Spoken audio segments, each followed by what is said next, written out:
जय हिंद दोस्तों, यूपीएससी 9 में आपका स्वागत है। एक बार फिर से स्वागत है। जैसा कि हम ये नेशनल अफेयर्स को लेकर आए हैं दोस्तों, ये इंग्लिश का करंट अफेयर है आई दृष्टि का दोस्तों। तो ये करंट्स के बहुत ही बेहतरीन नोट्स हैं।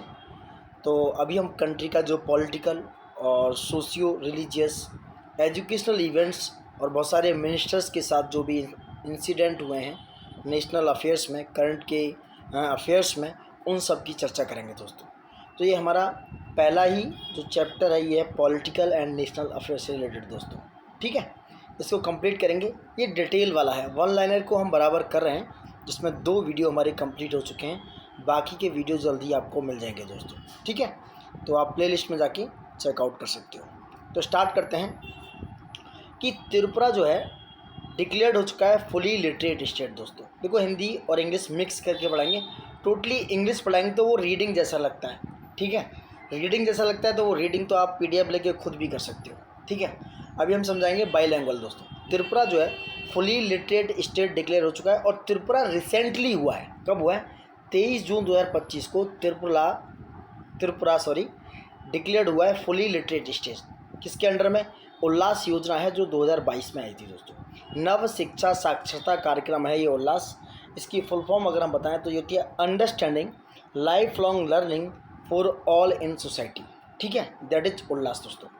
अभी तक देखा जाए तो Tripura is the third state after Goa and Mizoram.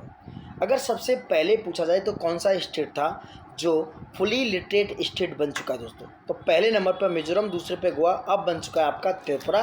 This is the third state which can fully literate state, which can called fully literate state दोस्तों। ठीक है, वही देखा जाए तो 30 में 2025 को चीफ मिनिस्टर हैं डॉक्टर प्रमोद सावंत। कहाँ के हैं ये? गोवा के सीएम हैं, गोवा के मुख्यमंत्री हैं प्रमोद सावंत। उन्होंने गोवा को दोस्तों फुली फंक्शनल लिटरेट राज्य घोषित किया है under the Ullas scheme. Ullas scheme का भाई दोस्तों मैंने बताया 2022 में ये स्कीम आ चुकी है और इसका कार्यक्रम यही है कि न्यू भारत साक्षरता कार्यक्रम है, that is called new India literacy programme. इसके अंदर है कि भाई न्यू इंडिया लिटरेसी प्रोग्राम है उल्लास के अंडर में। गोवा जो है 30 में 2025 को फुली लिटरेट स्टेट डिक्लेयर हो चुका है दोस्तों। नंबर 1 पे मिजोरम आ गया, नंबर 2 गोवा। अब त्रिपुरा जो है 23 जून को फुली लिटरेट स्टेट बन चुका है दोस्तों। ठीक है, ठीक है, तो ये क्या है? This achievement marks a major milestone in India's pursuit of full literacy by 2030। तो 100% लिटरेसी चाहता है इंडिया 2030 तक, तो उसके रास्ते में एक बहुत बड़ा माइलस्टोन है। It is a major milestone which can fully literacy by 2030 दोस्तों। और किसके इन्विजन पे काम हो रहा है? नेशनल एजुकेशन पॉलिसी जो 2020 में आई थी, उसके इन्विजन है। उसका बहुत बड़ा दूरदृष्टि है कि 2020 की जो नेशनल एजुकेशन पॉलिसी आई थी उसने कहा था कि भाई 2030 तक फुली लिटरेसी स्टेट बना दीजिए आप दोस्तों। ठीक है, सेंसस 2011 की माने तो गोवा का जो लिटरेसी रेट है दोस्तों वो क्या है? 88.7%। गोवा ऑलरेडी बहुत अच्छा लिटरेसी रेट के साथ आगे है, जहाँ पर मेल लिटरेसी काफ़ी ज़्यादा है 92.81 और फीमेल लिटरेसी है 84.6% दोस्तों। ये इसलिए बता रहा हूँ डेटा क्योंकि कई बार एग्जाम्स में सेंसस से क्वेश्चन आ जाता है, तो देख सकते हो। वहीं जो त्रिपुरा का लिटरेसी रेट है अकॉर्डिंग टू 2011 सेंसस वो है दोस्तों 87.22%। कितना है? 87.22%। तो Goa has become the second state in the country to surpass the nationally prescribed 95% functional literacy benchmark. तो गोवा कौन सा? सेकेंड स्टेट बन चुका है। थर्ड त्रिपुरा है, पहला मिजोरम है, जैसे कि हम पहले बात कर चुके हैं दोस्तों। ठीक है, ठीक है। वहीं 20 मई को जैसे मैंने पहले बताया मिजोरम को फुली लिटरेट स्टेट डिक्लेयर किया जा चुका है। वहाँ के चीफ मिनिस्टर हैं, मिजोरम के चीफ मिनिस्टर हैं लाल दोहमा दोस्तों। कौन है? लाल दोहमा के द्वारा it is officially declared Mizoram as a fully literate state दोस्तों। ठीक है, Mizoram becomes the first state to India attain the status of full literacy, जैसा कि हम पहले भी बात कर चुके हैं। और दोस्तों एक और स्टैटिक न्यूज़ है कि 20 फरवरी 1987 को मिजोरम को फुल फ्लैज स्टेट का दर्जा दिया गया। कितना? Mizoram has become a full fledge state on 20 फरवरी 1987 दोस्तों। ठीक है, और एज पर सेंसस 2011 जो मिजोरम का लिटरेसी रेट है वो है 91.33% और it is the ranking number 3rd in India दोस्तों। ठीक है। अब नेक्स्ट है, prior to Mizoram on 24 June 2024 Ladakh become the first administrative unit, यानी कि नॉन स्टेट की बात करें, क्योंकि Ladakh is a union territory, to declare fully literacy union territory. तो इससे पहले बात करें कि 24 जून 2024 को लद्दाख आपका पहला यूनियन टेरिटरी बन चुका है जो फुली लिटरेट हो चुका है दोस्तों। ठीक है, ठीक है दोस्तों। बट आप सभी से एक शिकायत है दोस्तों, आप बिल्कुल भी लाइक नहीं कर रहे हैं, ना ही शेयर कर रहे हैं, और कमेंट तो एक भी नहीं आ रहा है दोस्तों। ठीक है, इतनी मेहनत के बावजूद लाइक शेयर सब्सक्राइब इतना तो कर ही सकते हो आप दोस्तों। ठीक है, क्योंकि इतनी मेहनत हम कर रहे हैं तो आप इतना तो कर सकते हो, कौन सा आपका पैसा लगने वाला है दोस्तों। ठीक है, इंडिया है, एक दूसरे को सपोर्ट नहीं करेंगे तो कैसे होगा दोस्तों। ठीक है, चलो आगे बढ़ते हैं। आगे क्या है कि इमरजेंसी के 50 ईयर्स कंप्लीट हो चुके हैं। Emergency has been completed the 15 years, कितनी 50 ईयर्स। अब बात करते हैं कि इमरजेंसी डे कब डिक्लेयर किया गया दोस्तों। 25 जून 2025 को India mark the 15th anniversary of the emergency, a 21 month period from the 1975 to 77 दोस्तों। 1975 से 77 तक दोस्तों इमरजेंसी लागू रही थी, 21 मंथ का ये पीरियड था।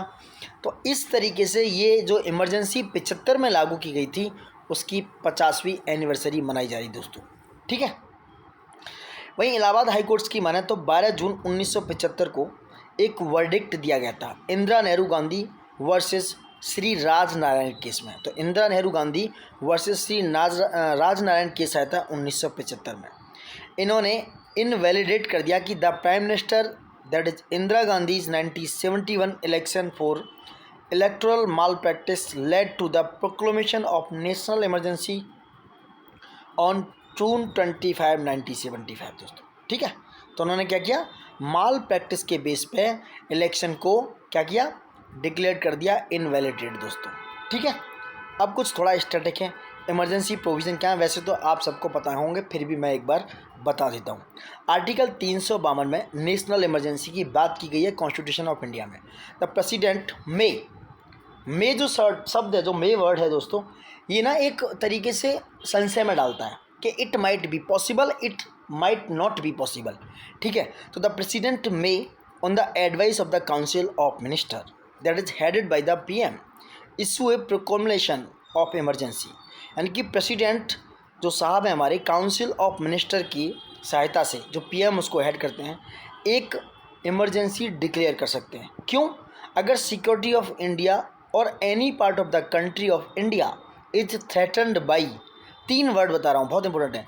Threatened by, number 1 war, number 2 external aggression, number 3 armed rebellion दोस्तों। अगर इन तीनों से कोई थ्रेट है हमारे कंट्री के ऊपर, सिक्योरिटी के ऊपर, any part of the country के ऊपर दोस्तों, तो प्रेसिडेंट साहब डिक्लेयर कर सकते हैं emergency, that is called national emergency under article 352 दोस्तों। ठीक है, नेक्स्ट है अमेंडमेंट रिलेटेड टू इमरजेंसी। देखो 38 अमेंडमेंट आया था 1975 में। इसने एम्पावर किया प्रेसिडेंट को कि the president issue emergency proclamation on ground war, external जो ग्राउंड था वॉर था, एक्सटर्नल एग्रेशन था, एंड आर्म रेबेलियन था, और एमिनेंट डेंजर जो भी लगता है तो वो डिक्लेयर कर सकते थे। बाद में 42 अमेंडमेंट आया 1976 में। इसने अनेबल किया कि the president to restrict the emergency effect to a specific region of India दोस्तों। ठीक है, ठीक है, तो 42nd अमेंडमेंट 1976 में अनेबल किया प्रेसिडेंट की पावर को कि to restrict the emergency's effect to a specific region of India दोस्तों। अब आया लास्ट में 44th अमेंडमेंट एक्ट 1978 में। इसने बहुत बड़ा काम किया। क्या काम किया? इसने रिप्लेस किया द फ्रेज इंटरनल डिस्टर्बेंस। क्या? इंटरनल डिस्टर्बेंस को आर्म्ड रेबेलियन के साथ बदल दिया। ठीक है, क्योंकि पहले इंटरनल डिस्टर्बेंस के बिहाफ पर जो 1975 में इमरजेंसी लगी थी वो इंटरनल डिस्टर्बेंस के बेस पे लगी थी दोस्तों। ठीक है, तो उसका मिसयूज हुआ है, इसलिए 44th जो अमेंडमेंट एक्ट आया 1978 उसने इंटरनल डिस्टर्बेंस को आर्म्ड रेबेलियन के साथ चेंज कर दिया because of prevent the misuse of the national emergency दोस्तों। ठीक है, ये था इसका कॉन्स्टिट्यूशनल अमेंडमेंट जो 38, 42 और 44 में गिवन है रिगार्डिंग द नेशनल इमरजेंसी दोस्तों। ठीक है, अब आते हैं संविधान हत्या दिवस पर। ये क्या था? संविधान हत्या दिवस दोस्तों, मोदी जी की जो लीडरशिप में सेंट्रल गवर्नमेंट ने डिसाइड किया कि it is decided to observe 25 June as the Samvidhan Hatya दिवस। इसको बोला कॉन्स्टिट्यूशन मर्डर डे। ये हर साल मनाया जाएगा दोस्तों। मिनिस्ट्री ऑफ होम अफेयर ने एक नोटिफिकेशन इशू किया 11 जुलाई 2024 को, which was publish in the gazette of India on 12 जुलाई 2024। ठीक है, तो 10 इस प्रकार देखा जाए तो 25 June has been designated to honour those who faced and struggle against the abuse of power दोस्तों। तो 25 June that is called Samvidhan Hatya Diwas and the constitution murder day has been launch by the Modi's and the ministry of home affair दोस्तों। ठीक है, तो 25 जून जो है संविधान हत्या दिवस डिक्लेयर किया जा चुका है दोस्तों। अब आते हैं ऑपरेशन सिंदूर पे दोस्तों। इज़ वेरी इंपॉर्टेंट, यहाँ से क्वेश्चन बनने के चांस हैं। तो operation Sindoor took place on 7 May 2025। 9 terror infrastructure sites were targeted, location on Pakistani Punjab and the region India calls Pakistan occupied Jammu Kashmir, that is called POJK बोला जाता है इसको। तो 9 ठिकानों पर टेरर अटैक किए गए ऑपरेशन सिंदूर के थ्रू दोस्तों। कुछ पाकिस्तानी पंजाब में है और कुछ पाकिस्तान ऑक्यूपाइड कश्मीर के द्वारा जो इंडिया का पार्ट है उसमें पड़ते हैं दोस्तों। ठीक है, the operation was conducted in retaliation. किसके रिटेलिएशन में किया गया मैं बताता हूँ। पहलगाम टेररिस्ट अटैक हुआ था 22 अप्रैल 2025 को, उसके रिटेलिएशन में ऑपरेशन सिंदूर कंडक्ट किया गया दोस्तों, जहाँ पर 25 Indians and 1 Nepali citizen were murdered on 22 April 2025। The attack was claimed by the TRF, that is called the resistance front, a group linked to Lashkar-e-Taiba. Lashkar-e-Taiba दोस्तों एक ऐसा ऑर्गेनाइजेशन है जो पाकिस्तान से ऑर्गेनाइज होता है, पाकिस्तान में एस्टेब्लिश है, जो आतंकियों को पनाह देता है। ठीक है, अब इसमें और भी कुछ न्यूज है। Wing commander Vyomika Singh and the colonel Sofia Qureshi, ये बहुत इंपॉर्टेंट नाम है। Wing commander Vyomika Singh and the colonel Sofia Qureshi with foreign secretary Vikram Misri led the Indian government's briefing about the operation. तो पूछ सकता है कि who is the briefing about the operation Sindoor. तो wing commander Vyomika Singh and the colonel Sofia Qureshi and foreign secretary Vikram Misri led the Indian government's briefing. तो ये तीनों लोगों ने जितनी भी ब्रीफिंग थी ऑपरेशन सिंदूर के रिगार्डिंग ये मीडिया को दी दोस्तों। ठीक है, अब कौन कौन सी लोकेशन थी जो टारगेट किए पाकिस्तान एंड पाकिस्तान ऑक्यूपाइड जम्मू कश्मीर में दोस्तों। ठीक है, इज़ वेरी इंपॉर्टेंट, बताते हैं। नंबर 1 था Markaz Subhan Allah Bahawalpur, is very important. Location याद रखो, मरकेज सुबहान अल्लाह भावलपुर, ये जैश ए मोहम्मद का हेडक्वार्टर है। It's serving as a major operation चलाता रहता है। जैसे 2001 में पार्लियामेंट पे हमला हुआ, ये जैश ए मोहम्मद का था। एक विमान को किडनैप किया गया, उसका अटैक मतलब किडनैप क्या किया गया, उसका अपहरण किया गया दोस्तों विमान को, ये भी जैश ए मोहम्मद का काम था। दूसरा है मरकेज़ तैयबा, ये मुरीद के में है, ये लोकेशन पूछ सकता है। तो मरकेज़ तैयबा, मरकेज़ सुबहान अल्लाह, इस तरीके से याद रखना चाहो तो रख सकते हो। बट भावलपुर जहाँ पे हेड क्वार्टर है जैश ए मोहम्मद का, दूसरा है मुरीद के जहाँ पे लश्कर-ए-तैयबा का एक बेस है।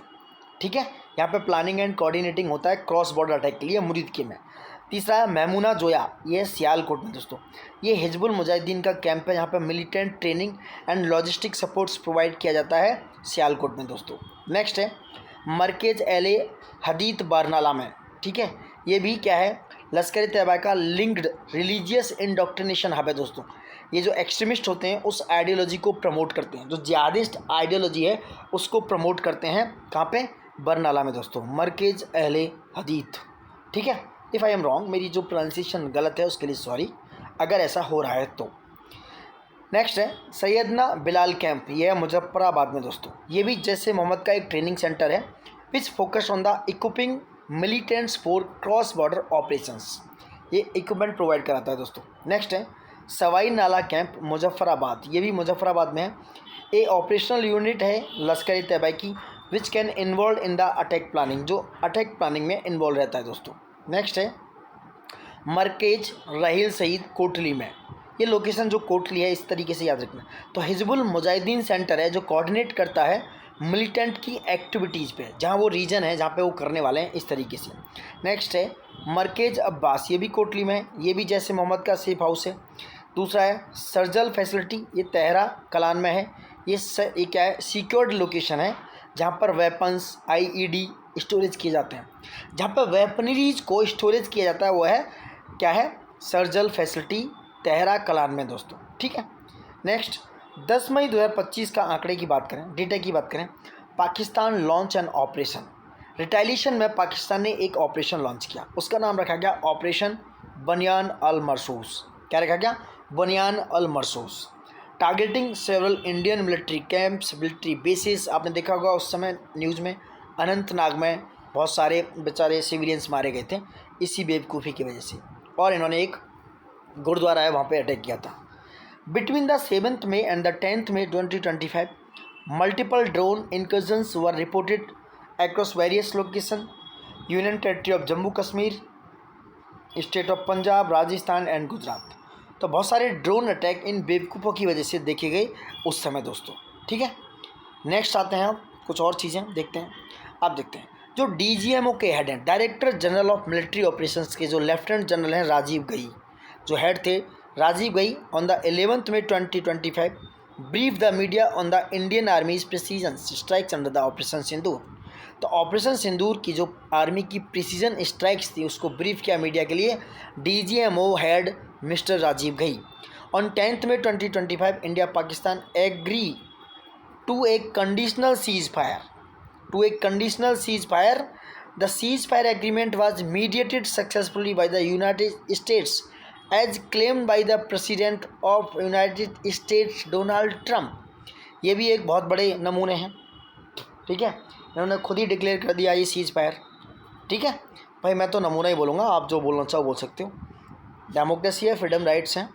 अब बात करते हैं कौन कौन से वेपन यूज हुए। अब समझ 10 मई 2025 को पाकिस्तान एग्री हुआ कंडीशनल सीज फायर पे, और डोनाल्ड ट्रंप साहब क्रेडिट खा गई कि भाई जाए हमने इन दोनों के बीच में क्या करा दिया, सीज फायर करा दिया। अब नेक्स्ट बात करते हैं कौन कौन से वेपन से यूज किए गए इंडिया के द्वारा। ठीक है, ये थी स्कैल्प क्रूज मिसाइल, जिसे बोलता है स्टॉर्म शैडो दोस्तों।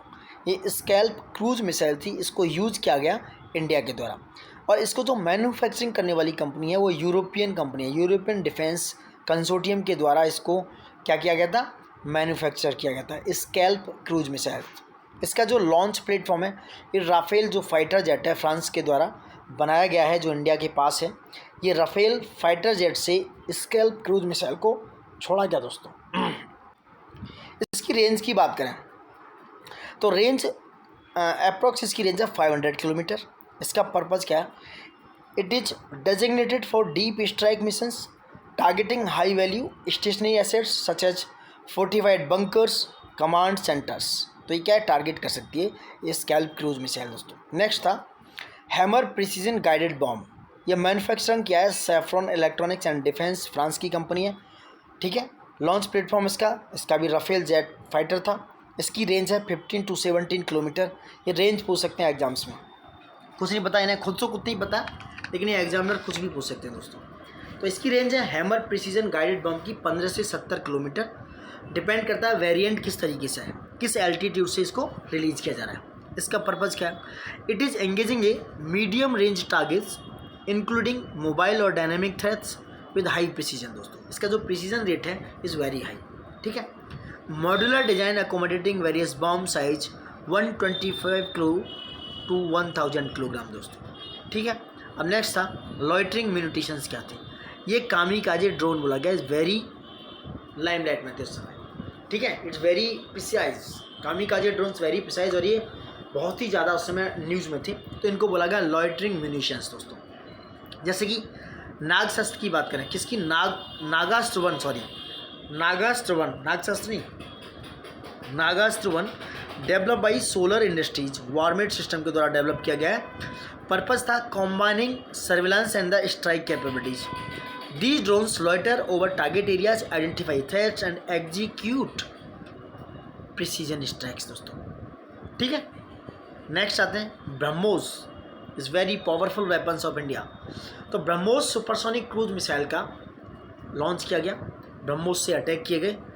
इससे जॉइंट वेंचर बिटवीन इंडिया का DRDO and the Russians NPO Mashinostroyeniya, जो भी है मैस्नो, जो भी आप पढ़ सकते हो, मैस्नो एस्टोनिया। ये NPO मैस्नो एस्टोनिया रसिया का एक वेंचर है दोस्तों, sorry for my pronunciation.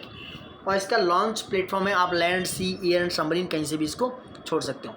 And it has the range of approximately 290 kilometre. और ब्रह्मोस से क्वेश्चन 2024 यूपीपीसीएस में आ चुका है दोस्तों, ठीक है। Now targeting strategic military assets with high speed precision strike and it have the speed just like supersonic speed and 2.8 Mach to 3.0 Mach, ये ब्रह्मोस की स्पीड थी दोस्तों, ठीक है। और इसको जॉइंट वेंचर किसके द्वारा बनाया गया? इंडिया के डीआरडीओ एंड रसिया का एनपीओ मैसिनो स्त्रोनिया के द्वारा दोस्तों, जो भी है मैसिनो स्त्रोनिया वगैरह वगैरह। नेक्स्ट है S-400 ट्रम्प, इसको बोला गया सुदर्शन चक्र। पूछ सकते हैं कि सुदर्शन चक्र किसको बोला जाता है? तो इट इज़ S-400 ट्रम्प दोस्तों, इंडिया का स्ट्रेटेजिक एयर डिफेंस शील्ड है ये दोस्तों।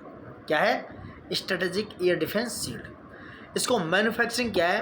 रसिया के अल्माज सेंट्रल डिजाइन ब्यूरो के द्वारा दोस्तों। एंड इंडियन डेजिग्नेशन क्या है इसका? कि it is dubbed by Sudarshan चक्र, इसको डब्ड किया गया एज ए सुदर्शन चक्र and Indian service symbolising a weapon of protection, ठीक है। प्रोटेक्शन के लिए, इंडिया के प्रोटेक्शन के लिए कोई अटैक करता है, इसलिए इस वेपन को क्या किया गया? इंडियन सर्विस में रखा गया दोस्तों।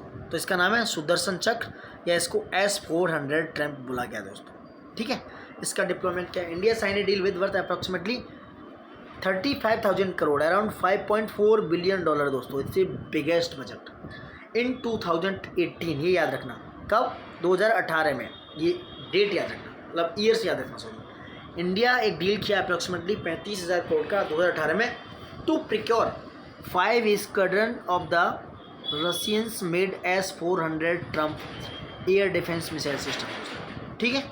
तो 2018 में 35,000 करोड़ की S-400 ट्रम्प को लेके 5 स्क्वाड्रन जो रसिया से लेने थे, एक डील हुई 2018 में। कब हुई? 2018 में दोस्तों, ठीक है। Next, it is equipped with the sophisticated radars that can detect and track targets up to 600 kilometre away. तो ये 600 किलोमीटर से दूर के टारगेट तक को रडार कर सकता है, डिटेक्ट कर सकता है और ट्रैक कर सकता है दोस्तों, ठीक है। नेक्स्ट है सिविल डिफेंस प्रिपेयरनेस मॉकड्रिल 2025। तो 7 मई 2025 का मामला है। मिनिस्ट्री ऑफ होम अफेयर ने एक सिविल डिफेंस इनिशिएट किया दोस्तों अक्रॉस 244 डिस्ट्रिक्ट्स में। याद पूछ सकते हैं कितने डिस्ट्रिक्ट्स में ये मॉक ड्रिल हुआ? 244 डिस्ट्रिक्ट्स में ये मॉक ड्रिल कंडक्ट हुआ दोस्तों, ठीक है। अब बात करते हैं जो पास्ट में मिलिट्री ऑप्शंस हुए हैं, पास्ट में मिलिट्री ऑपरेशंस हुए हैं इंडिया अगेंस्ट पाकिस्तान के दोस्तों, उन सब की बात करेंगे आज। देखो, ऑपरेशन कैक्टस लिली हुआ था 1971 में। इज़ वेरी इंपॉर्टेंट, पूछ सकते हैं, मैचिंग में लगाने के लिए आ सकता है आपके लिए, तो ध्यान रखिएगा। तो operation cactus lily has been launched in 1971। ये एक एयर असॉल्ट ऑपरेशन था। It is conducted by the Indian army and Indian air force during the Bangladesh liberation war. कब? बांग्लादेश का जो मुक्ति वॉर था, ये मुक्ति युद्ध था, दिसंबर 1971 में ऑपरेशन कैक्टस लिली लॉन्च किया गया था इंडियन आर्मी और इंडियन एयरफोर्स के द्वारा। ये याद रखना दोस्तों, आर्मी और एयरफोर्स दोनों ही हैं। वो नेवी दे देगा, आंसर गलत कर देगा। नेक्स्ट था ऑपरेशन ट्राइडेंट, इसको भी 1971 में लॉन्च किया गया। Operation Trident was a Naval officer operations targeting Pakistan Karachi port. अब ऑपरेशन ट्राइडेंट जो था वो नवल ऑफिसर्स ऑपरेशंस था। और operation cactus lily, it was the Indian army and air force conducted air force and Indian army operations, that is was operation cactus lily. Next operation Python की बात करते हैं दोस्तों, ये भी 1971 में। It is follow up A Naval attack on Karachi port to further cripple Pakistan naval forces. तो operation python भी कराची पोर्ट पर अटैक किया गया। नेक्स्ट है operation Meghdoot 1984 1984। It is launched on April 13 1984 under the prime minister Indira Gandhi's leadership. Next operation Vijay 1999। This operation was India's military action to reclaim territory occupied by the Pakistani force in Kargil. तो कारगिल में जो किया गया था 1999 में, वो यही था दोस्तों, ठीक है। कौन था? यही था। नेक्स्ट ऑपरेशन सफ़ेद सागर, ये भी 1999 में किया गया था। It is conducted by the Indian air force to launch air strike against Pakistani forces entrench in Indian position along the LOC। LOC पे ऑपरेशन सफ़ेद सागर को भी 1999 में लॉन्च किया गया। अब आते हैं 2016 उरी सर्जिकल स्ट्राइक, जिस पे एक मूवी भी बनी हुई है। तो these were conducted by Indian special force in retaliation for the Uri attack. Uri attack के रिटेलिएशन में उरी सर्जिकल स्ट्राइक 2016 लॉन्च किया गया था। अब आते हैं ऑपरेशन बंदर पर। देखो बहुत सारे इंपॉर्टेंट ऑपरेशन हैं दोस्तों, इनको एक बार नोट डाउन कर लीजिएगा, क्योंकि मैचिंग में पूछ सकते हैं, कोई भरोसा किसी का नहीं है, ठीक है। तो it was launch in response to the 2019 Pulwama attack. ये 2019 में ऑपरेशन बंदर पुलवामा अटैक की रिटेलिएशन में सीआरपीएफ पर जो अटैक हुआ था, उसके सीआरपीएफ के कॉन्वॉय पे जो अटैक हुआ था, जिसमें करीब 44 हमारे सीआरपीएफ के बहादुर शहीद हुए थे, उसको लेके ऑपरेशन बंदर चलाया गया था। तो it is launch in response to the 2019 Pulwama attack on CRPF convoy in Jammu Kashmir. उसके रिटेलिएशन में ऑपरेशन बंदर चलाया गया था 2019 में दोस्तों, ठीक है। अब कुछ और ऑपरेशन इज़ वेरी इंपॉर्टेंट, इनको थोड़ा देख लेना। 2016 में इंडियन एयरफोर्स का ऑपरेशन था ऑपरेशन संकट मोचन। क्या था, एक मिनट, थोड़ा कलर चेंज करते हैं, दिखना चाहिए। ऑपरेशन संकट मोचन, ऑपरेशन संकट मोचन दोस्तों, ठीक है। कब चलाया गया, 2016 में। और इंडियन एयरफोर्स, हवाई जो फोर्स है हमारी, उसका था, ये चलाया गया साउथ सूडान में। इंपॉर्टेंट है, याद रखना। तो ऑपरेशन संकट मोचन 2016 में इंडियन एयरफोर्स के द्वारा चलाया गया साउथ सूडान में, क्योंकि वहाँ पे सिविल वॉर छिड़ चुकी थी। तो वहाँ से हमारे जो लोग थे उनको इवैक्यूएट करने के लिए ये ऑपरेशन संकट मोचन चलाया गया साउथ सूडान में दोस्तों। उसके बाद 2017 में इंडियन एयरफोर्स ने चलाया ऑपरेशन इंसानियत। क्या चलाया, ऑपरेशन इंसानियत 2017 में इंडियन एयरफोर्स का है। ये बांग्लादेश में humanitarian for the Rohingya refugees. तो रोहिंग्या रेफ्यूजीज के पास उनके साथ जो मानवता का जो अत्याचार हो रहा था बांग्लादेश में, उसको बचाने के लिए, उनको रोकने के लिए ऑपरेशन इंसानियत चलाया गया। कहाँ पर, बांग्लादेश में, 2017 में। नेक्स्ट है 2018 में चलाया गया इंडियन नेवी के द्वारा ऑपरेशन मदद। ये केरला में जो रेस्क्यू हुआ था ड्यूरिंग फ्लड्स, तो ऑपरेशन मदद चलाया गया केरला में। It was the rescue mission during the floods इन केरला दोस्तों, ठीक है। नेक्स्ट था 2020 में इंडियन नेवी के द्वारा ऑपरेशन समुद्र सेतु। ये क्या था, समुद्र सेतु? समुद्र सेतु था कोविड-19 में रिपैट्रिएशन मिशन था ये, ठीक है। रिपैट्रिएशन मिशन था जो ऑपरेशन समुद्र सेतु इंडियन नेवी द्वारा चलाया गया 2020 में। वहीं 2021 में इंडियन नेवी ने चलाया ऑपरेशन देवी शक्ति। ये अफ़गानिस्तान में इवैक्यूएट किया जब तालिबान ने टेक ओवर कर लिया था अफ़गानिस्तान को। नेक्स्ट था 2022 में इंडियन आर्मी के द्वारा चलाया गया ऑपरेशन गंगा, और ऑपरेशन देवी शक्ति भी इंडियन आर्मी ने चलाया दोनों ऑपरेशन। तो ऑपरेशन गंगा था यूक्रेन में जो स्टूडेंट्स थे उनको इवैक्यूएट करने के लिए। जब रसिया यूक्रेन वॉर हुआ दोस्तों, उस समय यूक्रेन से अपने स्टूडेंट्स को इवैक्यूएट करने के लिए ये एक एयर सपोर्ट भेजा गया था ऑपरेशन गंगा के थ्रू इंडियन आर्मी के द्वारा। नेक्स्ट था 2023 में इंडियन एयरफोर्स के द्वारा ऑपरेशन दोस्त। ये किस लिए था, ये टर्की और सीरिया में जो अर्थक्वेक आया था, अर्थक्वेक आने के बाद 7.7 मैग्नीट्यूड का अर्थक्वेक था टर्की एंड सीरिया में दोस्तों। तो वहाँ पे एक रेस्क्यू मिशन चलाया, अर्थक्वेक के आने के बाद एक रेस्क्यू मिशन चलाया गया, ये इंडियन एयरफोर्स का था ऑपरेशन दोस्त दोस्तों। तो ये सारे ऑपरेशंस अब तक चलाए जा चुके हैं दोस्तों, ठीक है। इनको ज़रूर याद रखना, क्वेश्चन यहाँ से बनने के पूरे चांसेस हैं दोस्तों। अब बात करते हैं इंडिया के 5 पॉइंट एक्शन प्लान की, जो रिस्पॉन्स हुआ पहलगाम अटैक के बाद। क्या है India's 5 point action plan in response to Pahalgam attack. Number 1, suspension हुआ इंडस वाटर ट्रीटी का। अब इंडस वाटर ट्रीटी जो है 19 सितंबर 1960 में लागू की गई थी 1960 में, तो उसको सस्पेंड कर दिया गया दोस्तों। नेक्स्ट था जो अटारी वाघा बॉर्डर है उसके चेक पोस्ट को क्लोज कर दिया गया। नंबर था रिवोकेशन कर दिया सार्क वीज़ा का, जहाँ पर सार्क वीज़ा के थ्रू जो पाकिस्तानी नागरिक हैं उनको छूट मिलती थी, उसको रिवोक कर दिया। नेक्स्ट था expulsion of Pakistani military advisers, इसको एक्सपल्ट कर दिया। नेक्स्ट था reduction of the diplomatic personnels, जो 45 से 55 से था उससे घटाकर 33 वगैरह कुछ कर दिए। एग्जैक्ट डेटा मुझे नहीं पता है, अगर if I am wrong so I am sorry. 55 से करीब 30 या 33 कुछ डिप्लोमेट पर्सनल्स कर दिए घटाकर दोस्तों। तो ये करीब 5 पॉइंट ऑफ एक्शन हुआ पहलगाम अटैक के रिटेलिएशन में, पहलगाम अटैक के रिस्पॉन्स में दोस्तों। अब बात करते हैं इंडस वाटर ट्रीटी क्या थी। तो देखो इंडस वाटर ट्रीटी साइन हुई 1960 में दोस्तों, ठीक है। 1960 में साइन हुई, और ये भी पूछ सकते हैं कहाँ, तो Indus water treaty signed in 1960 इन कराची, कहाँ पे हुई? कराची में। After 9 year of negotiations between India Pakistan it was brokered by the world bank.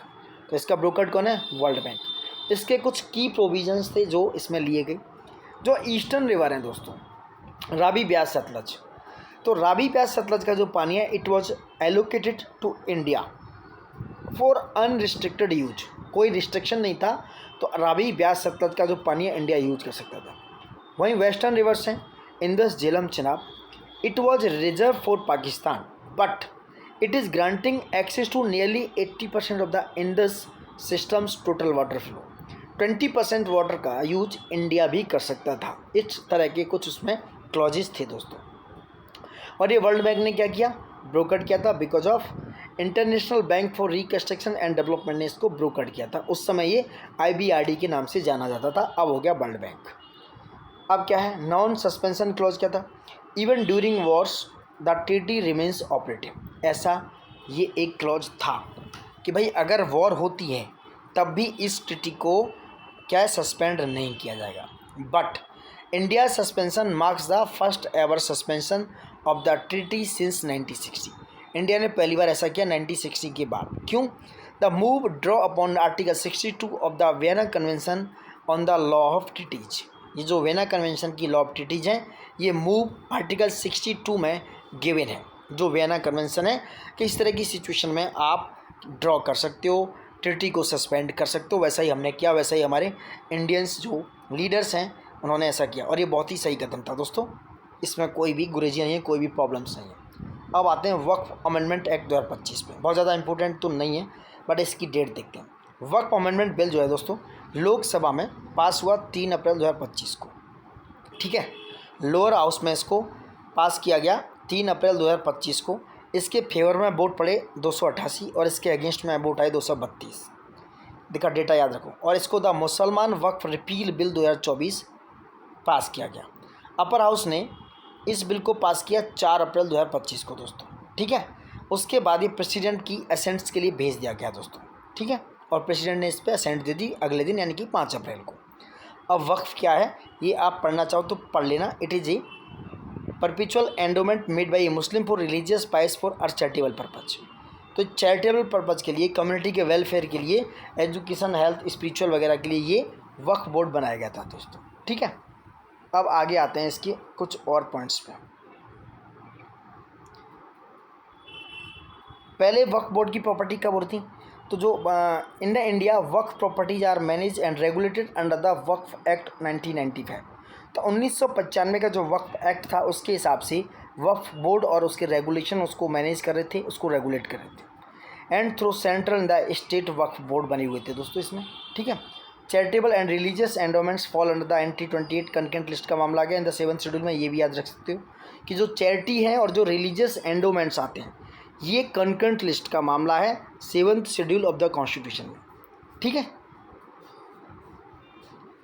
और इस पे आप चाहो तो ये पूरा पढ़ सकते हो क्या जॉइंट कमेटी और ये क्या है। अब आते हैं इसको नेक और आगे आते हैं अमेंडमेंट एक्ट बनने के बाद न्यू आइडेंटिटी आई इस एक्ट की। इसको वक्फ अमेंडमेंट एक्ट को रीनेम करके बनाया गया उम्मीद। उम्मीद act standing for unified Waqf management empowerment efficiency and development act, ये बोला गया उम्मीद। Unified Waqf management empowerment efficiency and development act दोस्तों, ठीक है। और भी बहुत सारे एबोलिशन है, पढ़ सकते हो, बहुत डिटेलिंग में है, आप चाहो तो देख सकते हो। इतना ज़्यादा ज़रूरी नहीं है, ये प्री के लिए ज़रूरी नहीं है, मेंस को चाहो तो आप एक बार इसको डिटेलिंग ले सकते हो दोस्तों।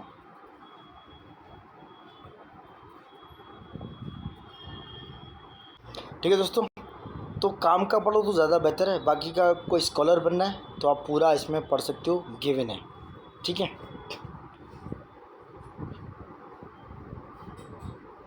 पूरा पढ़ सकते हो चाहो तो। अब आते हैं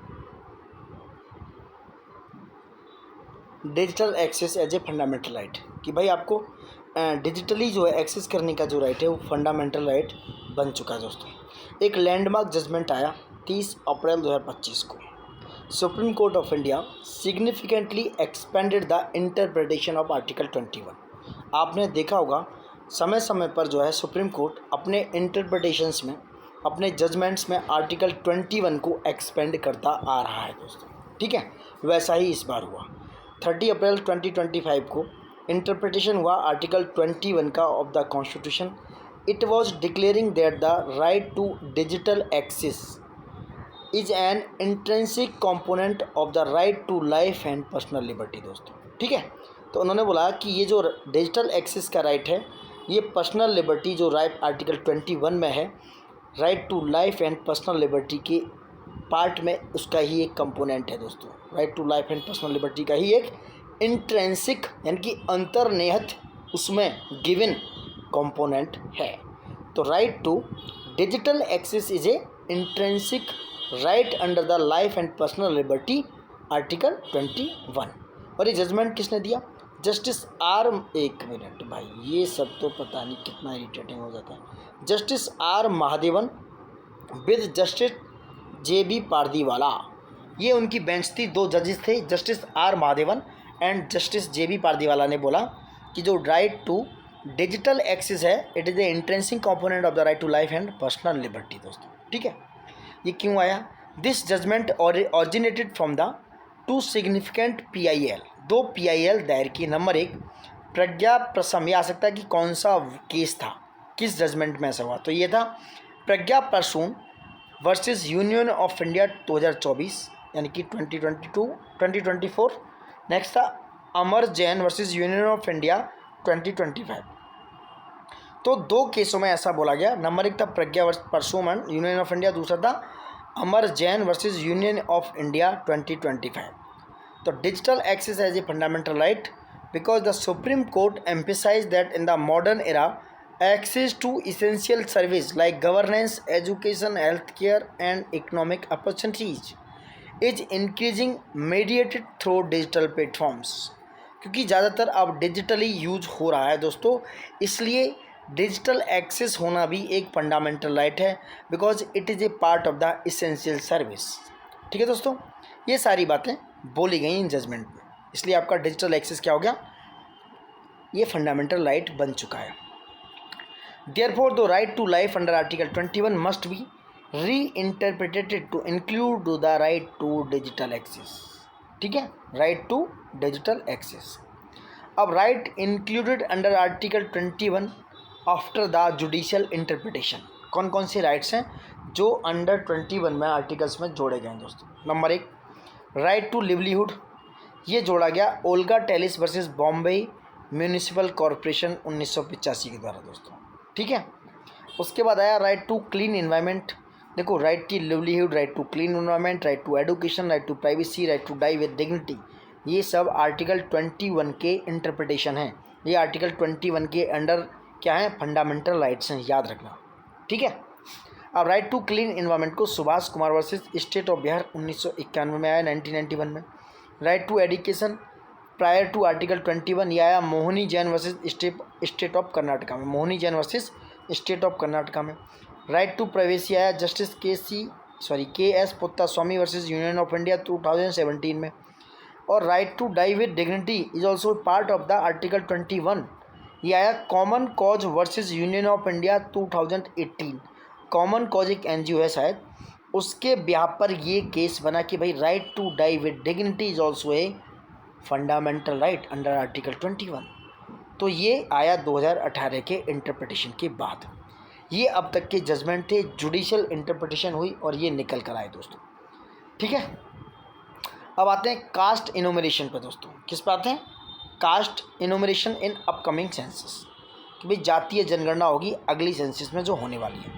cabinet committee on political affair जिसे बोलते हैं CCP, ठीक है, उसने 30 अप्रैल 2025 को, जिसको चेयर करते हैं प्राइम मिनिस्टर साहब, ये भी एक आप स्टैटिक पार्ट बन गया, आपका स्टैटिक क्वेश्चन बन गया कि भाई cabinet committee on political affairs को कौन चेयर करता है, तो दैट इज प्राइम मिनिस्टर साहब। प्राइम मिनिस्टर साहब is the ex officio chairman of the CCP है। ठीक है, तो इन्होंने डिसाइड किया टू इंक्लूड ये लिखना है थोड़ा, caste enumeration in the upcoming census exercise.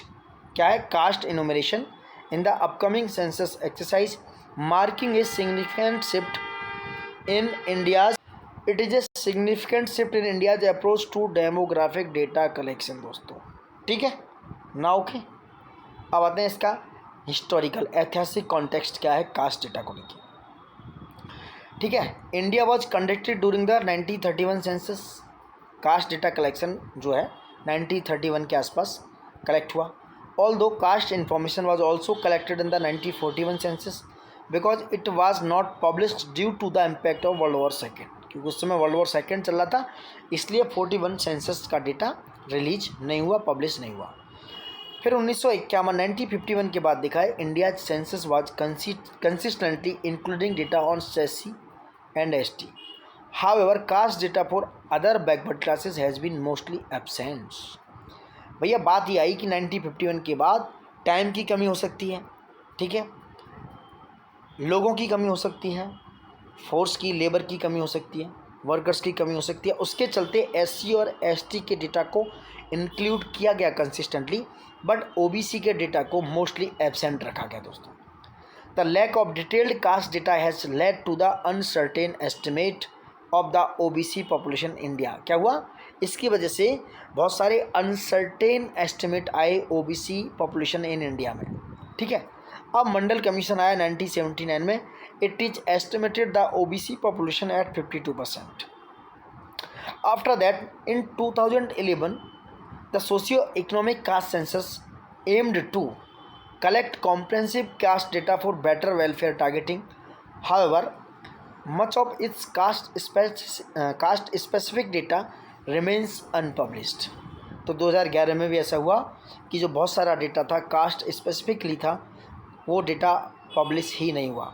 It was limiting its impact on policy formation. इसका एक नेगेटिव इम्पैक्ट यह है, उसका कॉन्सिक्वेंसेस ये कह सकते हैं कि पॉलिसी फॉर्मुलेशन को बहुत ज़्यादा इम्पैक्ट कर सकता है डेटा, ठीक है। अब सेंसस अनाउंसमेंट कौन करता है दोस्तों? देखो, मिनिस्ट्री ऑफ होम अफेयर जो आजकल अमित शाह जी हैं, ये अनाउंस करते हैं that India will conducted its next population census in 2 phases and it was continuing to be completed by March 1st 2027 and this was the first such exercise since 2011। After 2011 census was due to 2020-21 but was delays due to Covid pandemic. Census होनी थी 2021 में, ये delay हो गया Covid pandemic की वजह से, ऐसा ये बोल रहे हैं दोस्तों, ठीक है। और है कुछ नोटिफिकेशन है। Conduct of population census 2027 will be publish in the official gazette as per section of the, कौन सा सेक्शन है और कौन सा एक्ट है याद रखना। तो it was publish in the official gazette as per the section 3 of the census act 1948 and this census will be conducted in 2 phases. Phase 1 house listing. Details of all building, permanent or temporary, are noted with their type, amenities and assets. Phase 2 population enumeration. Detailed information on each individual residing in the country, Indian national or otherwise, noted along with their caste. So there are 2 phases of the caste census under the section 3 of the Census Act 1948. अब reference dates की बात करें, क्या है census की? For the union territory of Ladakh, Jammu Kashmir, Himachal and Uttarakhand, तो this was the specific date that is called 1 October 2026 and the rest of India it will be conducted 1 March 2027 दोस्तों, ठीक है। ये डेट्स दी गई किसके लिए? सेंसस के लिए, जो आपकी होने वाली है 2027 में दोस्तों, ठीक है। यहाँ तक शायद आई होप समझ में आ रहा होगा, मज़े आ रहे होंगे। लाइक शेयर सब्सक्राइब प्लीज़ ज़रूर कीजिएगा। बार बार बोल रहे हैं, आपका इतना तो बनता है दोस्तों, इतना तो रिक्वेस्ट करिए ना कि ज़्यादा से ज़्यादा वायरल कर दो वीडियो दोस्तों, ठीक है। अब आते हैं यूनेस्को का memory of the world register. किसका? यूनेस्को का। क्या है ये? यूनेस्को का है, ठीक है। 17 अप्रैल 2025 का मामला है। Manuscript of the Bhagavad Gita and the Bharat का जो नाट्यशास्त्र है, ठीक है, भगवत गीता और नाट्यशास्त्र को एडिट किया गया किसमें? प्रेस्टिजियसली यूनेस्को की memory of the world register में दोस्तों, ठीक है। Memory of the world register में इसको ऐड किया गया। It is a major global recognition of India's rich culture. आप मेंस में लिखते टाइम ये आंसर कर सकते हो कि भाई it is a major recognition of India's rich culture and intellectual legacy that was UNESCO memory of the world register has been added Natyashastra, Bharat Muni का नाट्यशास्त्र एंड भगवत गीता। समझ रहे हैं आप? Now there were among 74 new documentary heritage collections which were selected this year. तो 2025 में 74 documentary heritage collections किए गए इस मेमोरी रजिस्टर में दोस्तों, memory of the world register में।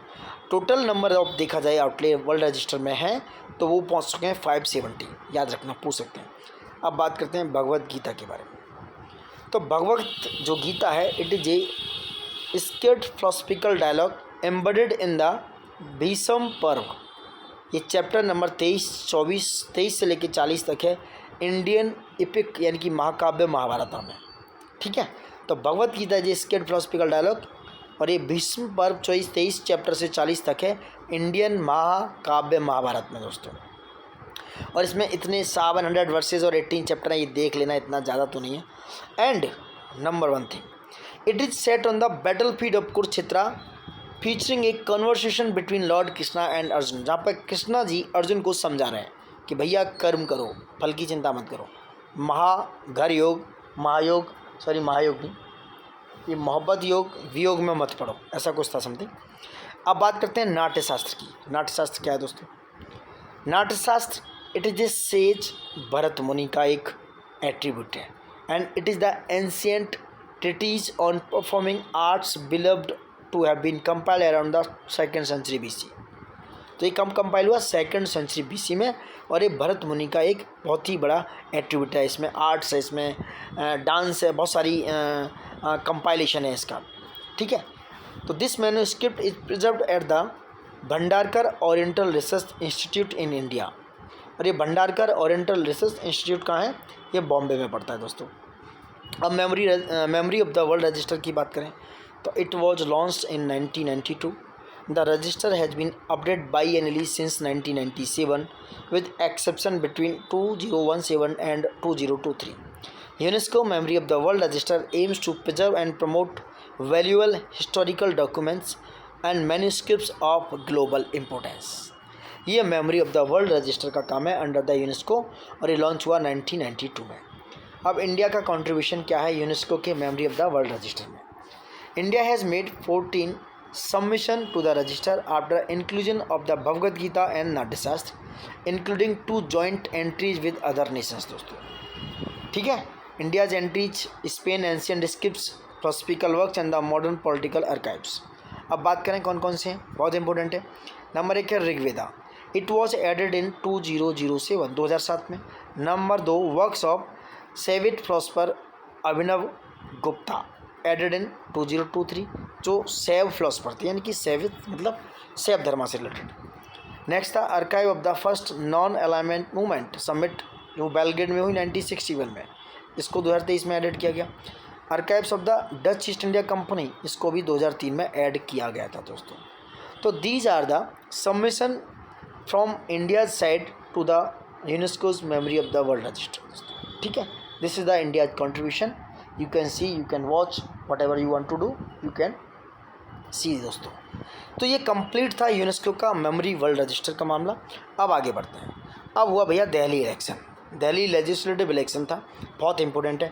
देखो यार बहुत फैक्चुअल डेटा है, इंग्लिश में अगर चाहूँ तो इसको सिर्फ रीडिंग कर सकता हूँ, वो तो आप भी कर सकते हो, बट मैं बाइलिंगुअल इसलिए करा रहा हूँ क्योंकि आपको थोड़ा बेहतर समझ आए, ठीक है। अब देखो रेखा गुप्ता जी जो हैं 9वीं चीफ मिनिस्टर बन चुकी हैं NCT दिल्ली की, और बनी कब? 20 फरवरी 2025 को इन्होंने ओथ ली, ठीक है। और उनके साथ 6 कैबिनेट मिनिस्टर्स ने भी ओथ ली, ये याद रखना। वहीं परवेज सिंह साग वर्मा जो हैं जिन्होंने अरविंद केजरीवाल को हराया, ये डिप्टी चीफ मिनिस्टर बना दिए गए दोस्तों, ठीक है। देखा जाए महिलाओं में तो ये 4थी चीफ मिनिस्टर बनी है दिल्ली की। पहली थी सुषमा स्वराज जो 12 अक्टूबर 1998 से 1998 से दिसंबर 1998 तक रहीं। दूसरी थी शीला दीक्षित, ये 1998 से 2013 तक। तीसरी थी अतिशी मार्लेना, ये सितंबर 2024 से फरवरी 2025 तक कुछ ही मंथ के लिए थी दोस्तों, ये आप पार्टी से थी दोस्तों, ठीक है। नाउ एट द टाइम जो अतिशी मार्लेना है ये लीडर ऑफ द अपोजिशन है legislative assembly of the Delhi में दोस्तों, क्योंकि आपकी तरफ से ये उधर लीडर ऑफ द अपोजिशन बनी हुई है। अब बात करते हैं तो दिल्ली लेजिस्लेटिव असेंबली का इलेक्शन हुआ, it were held in the Delhi on फरवरी 5, 2025। यानी कि 5 फरवरी 2025 को ये कंडक्ट हुआ। और 70 मेंबर थे दिल्ली लेजिस्लेटिव असेंबली के जो इलेक्ट हुए दोस्तों, जिन पर इलेक्शन होना था। ठीक है, अब आते हैं वोटिंग पे। तो दिल्ली का जो इलेक्शन हुआ, it show A voter turnout of 60.54% with over 94.1 lakh people casting there votes. ठीक है, तो ये आंकड़े आप चाहो तो और देख सकते हो, ये इतना वोटिंग परसेंटेज पड़ा 60.454 के आसपास। अब आते हैं रिजल्ट्स पे। बीजेपी 148 सीट्स, बीजेपी ने 48 सीटें जीती। ठीक है, वहीं 70 मेंबर्स, जो टोटल मेंबर कितने हैं, एमएलए कितने हैं इसमें, 70 मेंबर्स दिल्ली असेंबली में मेंबर्स हैं 70। And it first victory in the capital since 1998। ठीक है, क्योंकि इससे पहले 2020 में आप जीत चुकी थी और उसी हिसाब से आपको इस बार मिले 22 सीट्स, 22 सीट्स। वहीं बीजेपी को मिले 48 सीट। इस पर वैसे घुसने की ज़रूरत है नहीं, बट फिर भी आप चाहो तो डेटा देख सकते हो एक बार। ठीक है, वहीं असेंबली इलेक्शन हुआ हरियाणा एंड जम्मू कश्मीर में। ये हुआ 16 अक्टूबर 2024 को। नेशनल कॉन्फ्रेंस की जो पार्टी है उसके वाइस प्रेसिडेंट मिस्टर अमर अब्दुल्ला, इन्होंने जम्मू कश्मीर के चीफ मिनिस्टर के रूप में शपथ ली। वहीं सुरेंद्र कुमार चौधरी हैं जिन्होंने जम्मू रीजन के डिप्टी चीफ मिनिस्टर की शपथ ली, सुरेंद्र कुमार चौधरी। ठीक है, नाउ लेजिस्लेटिव जो इलेक्शन है असेंबली का, it was held in Jammu and Kashmir. ये 90 मेंबर्स हैं एमएलए, उनके लिए हुआ 18 सितंबर से 1 अक्टूबर, 3 फेस में हुआ। ये पूछना चाहें तो पूछ सकते हैं, वैसे पूछते नहीं हैं। और result of the election were announce on the 8 October 2024। तो the India alliance consisting of the Jammu and Kashmir National Conference and INC, Indian National Congress and other won से majority of seats in the election. They won 49 seats of the 90 seats. तो 90 seats हैं जम्मू कश्मीर की जो assembly है, उसमें से 49 seats इस India alliance ने जीत ली। ठीक है, वहीं भारतीय जनता पार्टी 29 सीटों पर रह गई दोस्तों जम्मू कश्मीर में। वहीं हरियाणा की बात करें, नायब सिंह सैनी हैं, उन्होंने चीफ मिनिस्टर की शपथ ली 17 अक्टूबर 2024 को। बीजेपी से हैं दोस्तों ये। 5 अक्टूबर 2024 को हरियाणा असेंबली का वोट पड़ा दोस्तों। ठीक है, और सबसे ज़्यादा रिकॉर्ड वोट पड़ा वो पड़ा सिरसा में। Sirsa district recorded the highest turnout of the 75.36% vote पड़ा। तो बीजेपी की तरफ से नायब सिंह सैनी बने। बीजेपी ने 48 सीट्स जीते हैं और INC बोले इंडियन नेशनल कांग्रेस ने 37 सीट जीते हैं दोस्तों। ठीक है, तो यही सब आंकड़े हैं। और बीजेपी में हरियाणा में टोटल सीट्स कितनी हैं लगा लो, 48 और 37 कितना हो गया, करीब 90 सीटें हैं करीब। ये 90 सीट्स नहीं, कम है कुछ, बताइए कमेंट बॉक्स में बताइए, मुझे थोड़ा आइडिया नहीं आ रहा है हरियाणा में कितनी सीट्स हैं। अब बात करते हैं, सुप्रीम कोर्ट का वर्डिक्ट आया है गवर्नर ऑन तमिलनाडु पर दोस्तों। सुप्रीम कोर्ट ने एक नई दिशा दी है गवर्नर और तमिलनाडु को कि मामला क्या है। 8 अप्रैल 2025 पर supreme court of India and the state of Tamil Nadu versus governor of Tamil Nadu का मामला, it was clarified that governor must act on state bills in a time bound manner. मामला सब टाइम बाउंड मैनर का था दोस्तों। And it was following the aid and advice of the council of minister as per article 200 without independent discretions. Article 200 कहता है कि भाई governor का टाइम बाउंड मैनर के हिसाब पे कोई भी इंडिपेंडेंट डिस्क्रिशन नहीं है, उनको एडवाइस पे चलना पड़ेगा काउंसिल ऑफ मिनिस्टर की। बट हमारे गवर्नर साहब रार रैन रवि हैं, उन्होंने ऐसा नहीं किया, तो मामला आगे बढ़ गया। अब देखते हैं।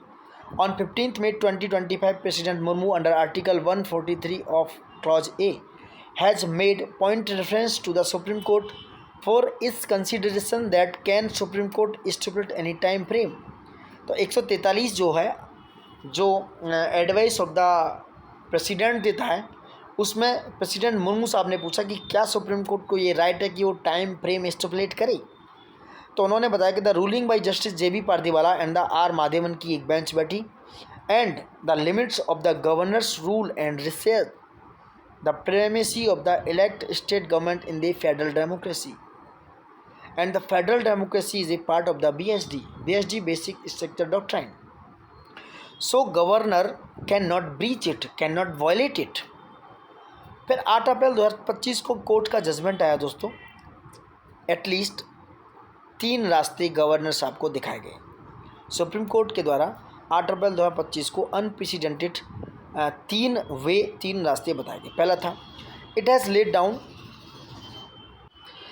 has laid down detailed guidelines for how a governor ought to act in refusing assents to a bill or referring it to the president. तो उन्होंने बोला कि भाई उनको डिटेल गाइडेंस देनी पड़ेगी, डिटेल सूचना देनी पड़ेगी, डिटेल इन्फॉर्मेशन देनी पड़ेगी कि ये क्यों ऐसा किया, इन्होंने क्यों रिफ्यूज़ किया। सेकंड था, it has exercise its power under the article 142। Under article 142 is talking about this is the specific power of the supreme Court the complete justice. ये उसका स्पेसिफिक राइट है कंप्लीट जस्टिस का। तो under article 142 to hold that the bills that Tamil Nadu governor did not assent to have become law.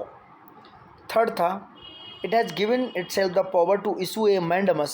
Mandamus is a writ under Article 32 and the Article 226 of the High Court and under Article 32 of the Supreme Court. परमादेश जिसे हिंदी में बोला जाता है। तो it is A given itself the power to issue a mandamus to the president when a bill has been referred to the president by the governor। समझ रहे हैं आप?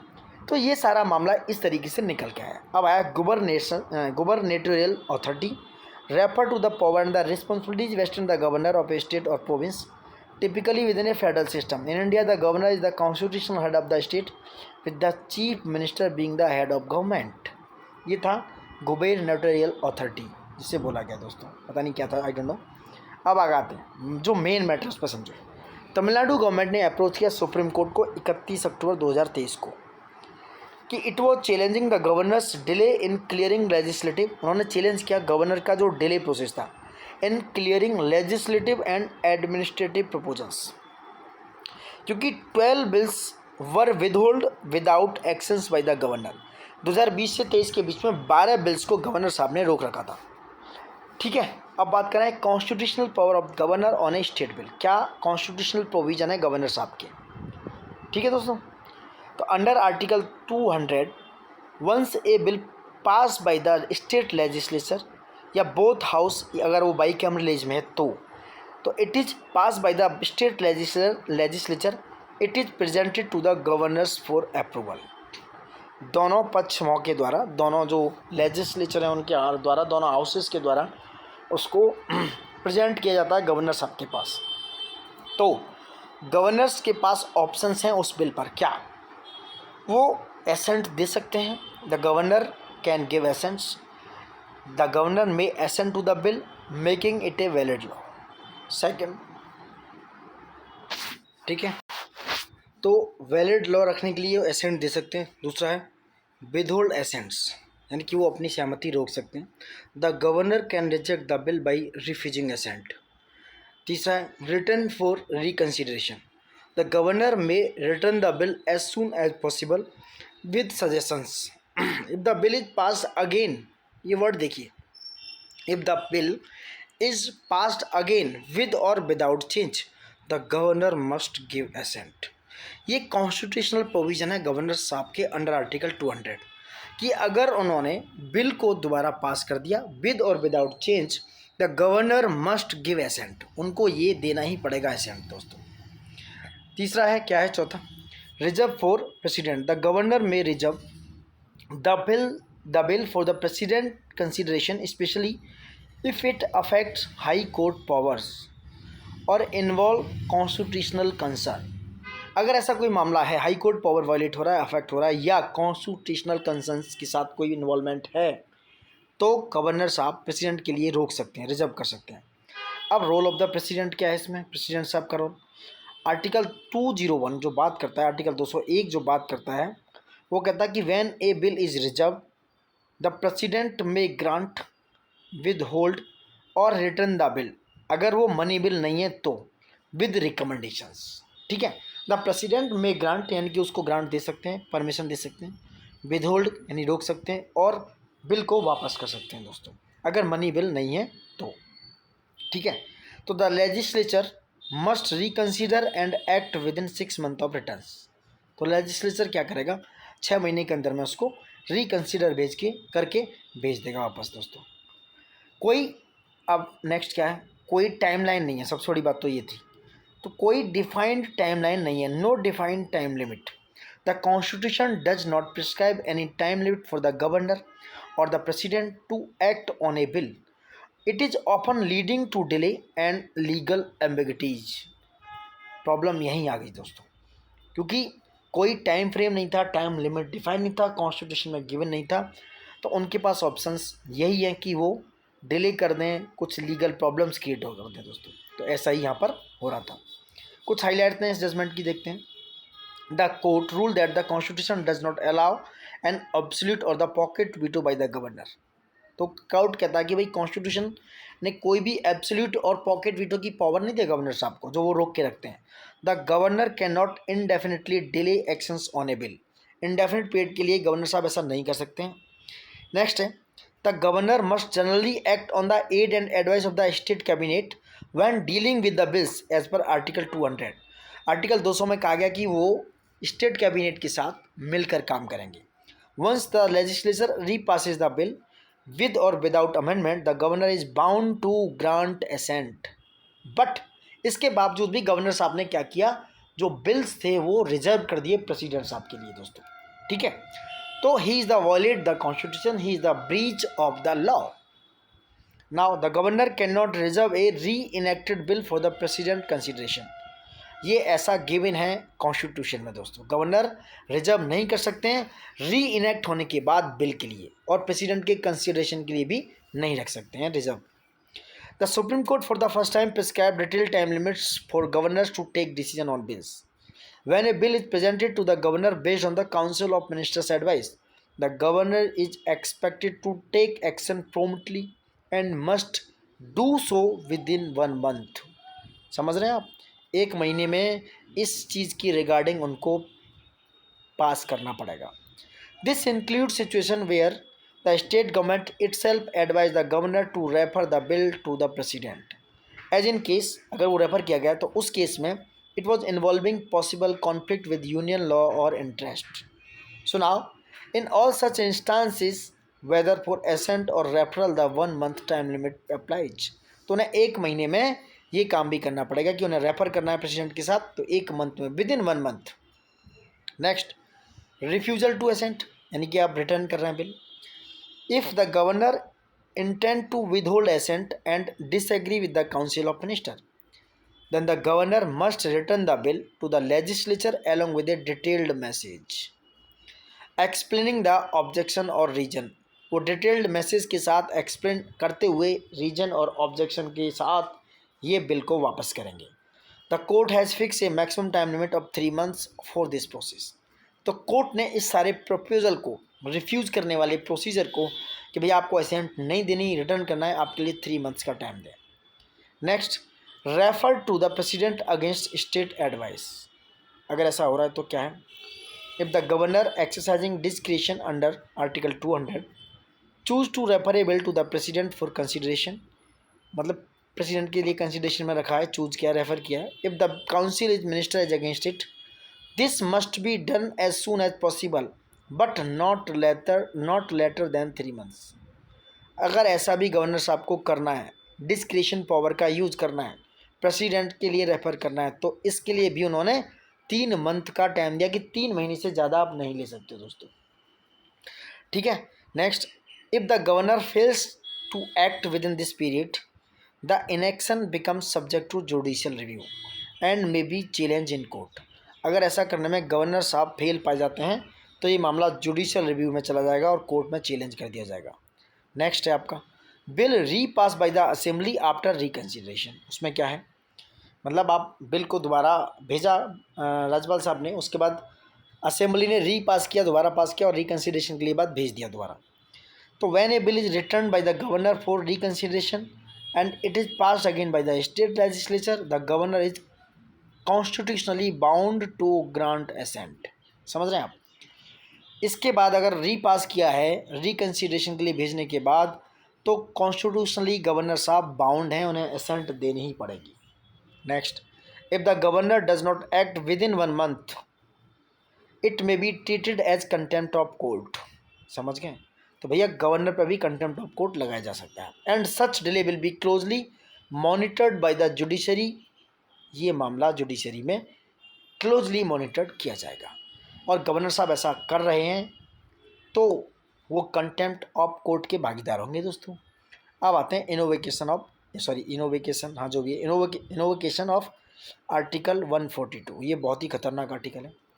The court invoked article 142 This is talking about complete justice, and it is declared the 10 Tamil Nadu bills were deemed assented given the governor's extraordinary delay. समझ रहे हैं? तो this article 142 उसने deemed assented provide कराया का इसके लिए Tamil Nadu bills के लिए जो गवर्नर ने एक्स्ट्रा ऑर्डनरी टाइम पीरियड तक रोक रखे थे दोस्तों। ठीक है, बहुत लंबा खिंच गया वो टॉपिक, बहुत ही ज़्यादा इंपॉर्टेंट और बहुत मज़ेदार था। अब बात करते हैं महाकुंभ 2025 की दोस्तों। महाकुंभ कहाँ हुआ? 2025 प्रयागराज में हुआ दोस्तों। तो it was held in Prayagraj from 13 January 2025 to 26 February 2025। Date याद रखना, पूछ सकते हैं। On the sacred banks of the Ganga, Yamuna and the invisible Saraswati and collectively known as Sangam, इन्हें बोला जाता है Triveni. The Mahakumbh is organise every 12 years sequentially at 4 major sites. Number 1 is Prayagraj, Haridwar, Ujjain and Nashik. Audit कुछ की highlights of the Mahakumbh. This Mahakumbh was informally inaugurated on 13th January 2025 on the day of the पूस पूर्णिमा। The first शाही स्नान जिसे बोलते हैं royal bath took place on the 14 January 2025 on Makar Sankranti. The second shahi snan was on the 29th January Mauni Amavasya and the third शाही स्नान 3 फरवरी 2025 बसंत पंचमी। तो पूछ सकते हैं भैया 3 शाही स्नान की डेट्स, इसलिए हम भी बता दे रहे हैं भैया। ठीक है, तो the Mahakumbh concluded with the Maghi Purnima bath on the 12 February 2025 and the Mahashivratri bath on the 26 February 2025। After the conclusion of the Mahakumbh 2025, a total 3 world records were established. First one is 329 employees simultaneously carried out the Ganga cleaning campaign at the same time. So this is the first Guinness World Record. And second one is 19,000 sanitation workers collectively cleaned 4 different zones of the Mahakumbh 2025, Prayagraj. Next, third record is registered in the Guinness World Record. It was for the world's largest handprint painting created by the approximately 10,109 people at Mahakumbh 2025. This artwork 80 feet long and the 5 feet wide symbolize unity, social harmony and collective spirit. देखो this is the main point of view कि ये जो records बने इनका क्या importance है महाकुंभ में। तो this art work has been important for the symbolize unity, social harmony and the collective spirit. ठीक है, this is the indicator of the unity of all.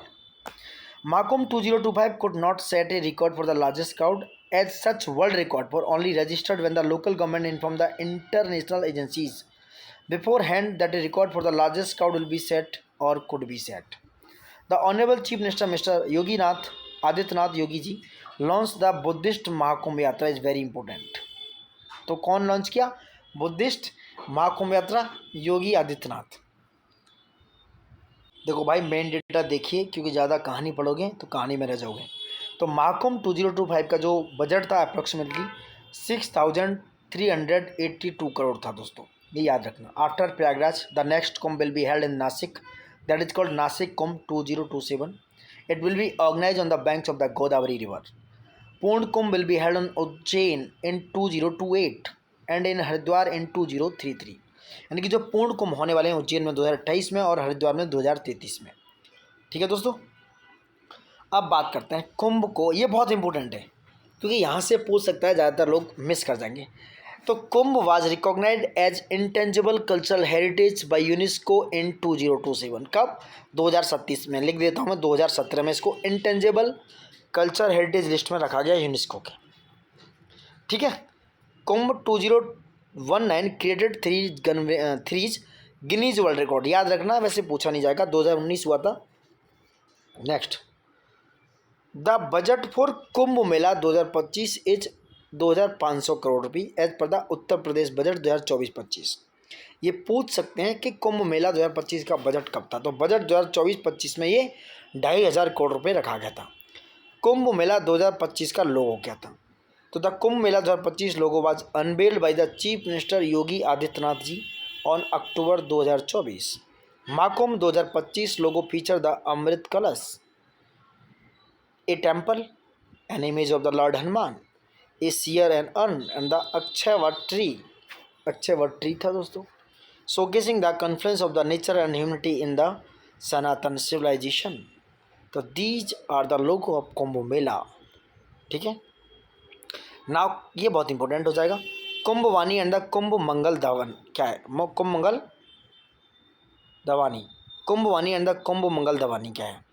Yogi Adityanath is the CM the Uttar Pradesh. All India Radio's special Kumbh Vani channel FM 103.5 megahertz dedicated to Mahakumbh 2025 at circuit house Prayagraj. During the event the chief minister also launch the Kumbh Mangal Dhwani, Kumbh Mangal Dhwani, जो भी है क्या होता है पता नहीं, कुंभ मंगल धवानी दोस्तों। ठीक है, नेक्स्ट है 5 new classical language has been added in the classical language. तो there are 11 of classical language at the time. तो 3 अक्टूबर 2024 को यूनियन कैबिनेट जो चेयर करती है prime minister Modi ji, approved the confer the status of classical language. Number 1 Marathi, number 2 Pali, number 3 Prakrit, number 4 Asami, number 5 Bengali.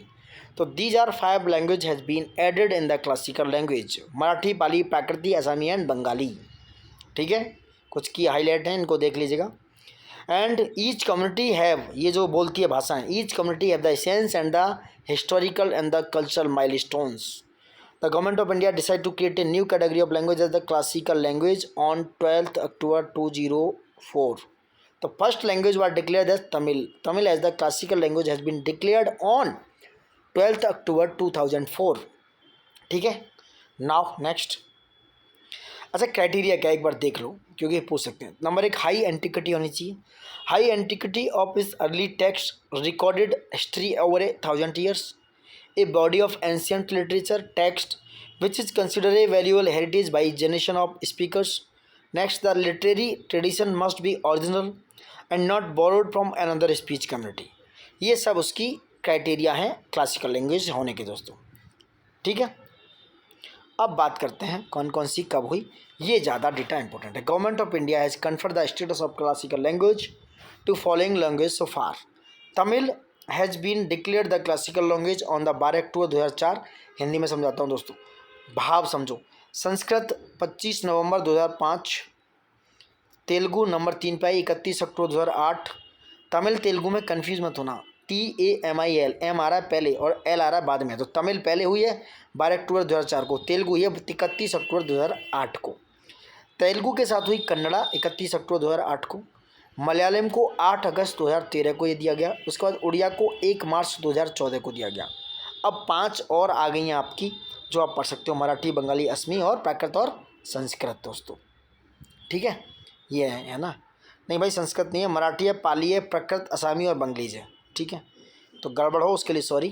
तो ये सब है, ये डेटा है।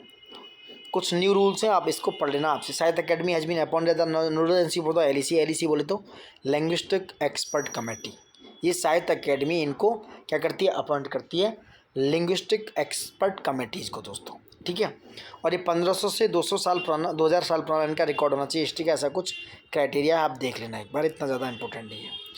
अब आते हैं COP29 is very important. Recently दोस्तों UNFCCC यूनाइटेड नेशंस का जो कोप हुआ 29 बाकू अजरबैजान में। बाकू अजरबैजान की राजधानी है। And it was held from November 11 to 24, extended by 2 days इन 2024। 11 नवंबर से 24 नवंबर तक हुआ और एक्सटेंड किया 2 दिन के लिए। ऐसा क्या हुआ कहाँ? COP29 बाकू अजरबैजान में। न्यू कलेक्टिव क्वान्टिफाइड गोल इसमें लेके आए, इसको बोला NCQJ, new collective quantified goal. ये क्या था? It was the commitment to triple climate finance, यानी कि आप क्लाइमेट फाइनेंस को ट्रिपल करो पहले तो, फॉर डेवलपिंग कंट्रीज। किसके लिए? डेवलपिंग कंट्रीज के लिए, जैसे इंडिया, चाइना, पाकिस्तान, इस तरीके से, जो बांग्लादेश, अफ्रीका। तो commitment was that triple climate finance for developing countries to $300 billion annually by 2035, कि 2025 तक $300 बिलियन एनुअली आप खर्च करिए और इसको जो क्लाइमेट फाइनेंस है उसको ट्रिपल कीजिए।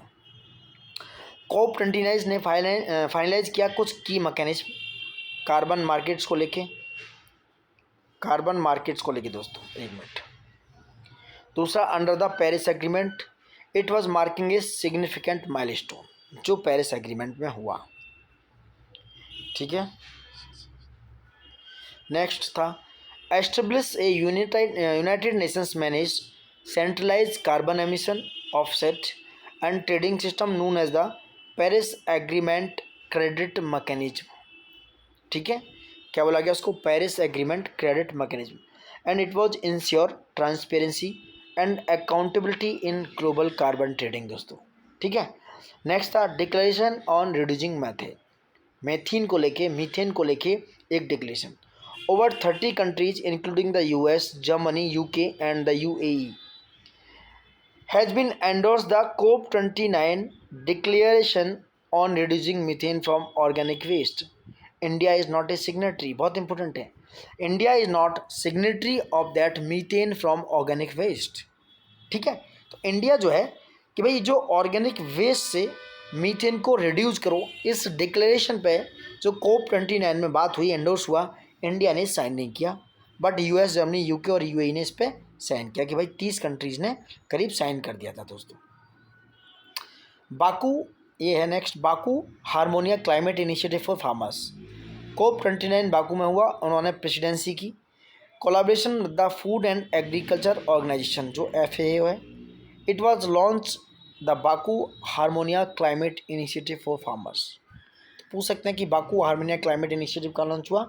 ये लॉन्च हुआ दोस्तों FAO के साथ कोलैबोरेशन करके बाकू अजरबैजान में। नेक्स्ट आते हैं आपका NHA, क्या है भाई?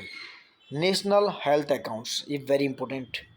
2020 से 21 से 22 तक union ministry of health and family welfare release the 8th and 9th national health account and it was estimated for the physical year 2020 to 2022, 2020 से 22 तक। इसके कुछ फैक्चुअल डेटा हैं। राइजिंग गवर्नमेंट हेल्थ एक्सपेंडिचर, जो गवर्नमेंट का health expenditure rising हुआ है, बड़ा है। Government health expenditure in the GDP increase from 1.13% in 2014-15, now it has been 1.84% in 2021-22। In terms of the share in the general government expenditure that has increase from 3.94% in 2014-15 and to 6.12% in 2021-22. In per capita terms, government health expenditure has tripled from 1,108 crores to 3,169 in 2021 to 2022। ठीक है दोस्तों, तो government health spending on the health between इतने increase by 16.6%। ये data है, लिखना पड़ेगा थोड़ा सा आपको। ठीक है। तो government shares in the total health expenditure increase from 29% in 2014-15 now to 48% in 2021-22। Another positive trend in the country's health financing space is the increase in the social security expenditure. The share of social security expenditure on health in the total health expenditure increased from 5.7% in 2014-15 and the 8.7% in 2021-22। Got it. अब आप देख सकते हो और भी data है, बहुत सारा डेटा है, डेटा खेल रहे हैं। अब आते हैं लेडी जस्टिस स्टैचू पे, इज़ वेरी इंपॉर्टेंट। अक्टूबर 2024 में सुप्रीम कोर्ट ने अनवील किया एक न्यू स्टैचू, इसको बोला गया लेडी जस्टिस। ठीक है, री इमेजिन किया गया, द प्रीवियस इमेज को री इमेज किया गया। जो ब्लाइंड फोल्ड था वुमेन के, उसको हटा दिया गया। एक हाथ में उनके स्वॉर्ड दी गई और एक हाथ में उनको कॉन्स्टिट्यूशन दिया गया दोस्तों। ठीक है, तो typically blindfolded women holding a set of the scales in the one hand and the sword in the other, that is synonyms with legal practice around the world। ठीक है, सो नाउ जो नया स्टैचू है, blindfold has been removed, symbolizing an involving interpretation of justice that is informed, thought and guided by reasons। The statue holds a copy of the constitution and instead of the traditional sword। Got it? This signifies that Indian law is grounded in the constitutional principle, not driven by the retribution। The statue is draped in a sari instead of the traditional robe।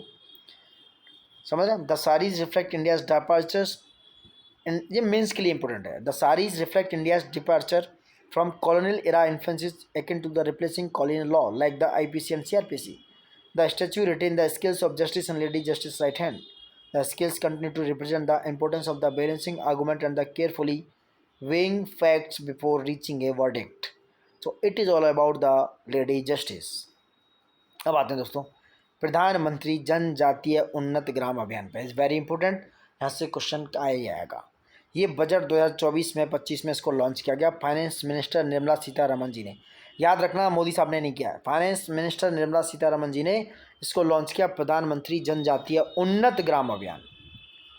ठीक है, and क्यों किया गया? Aim was the improving the socio economic status of tribal community. ये aim है क्योंकि she wants the improving the socio economic status, socio economic condition of the tribal communities.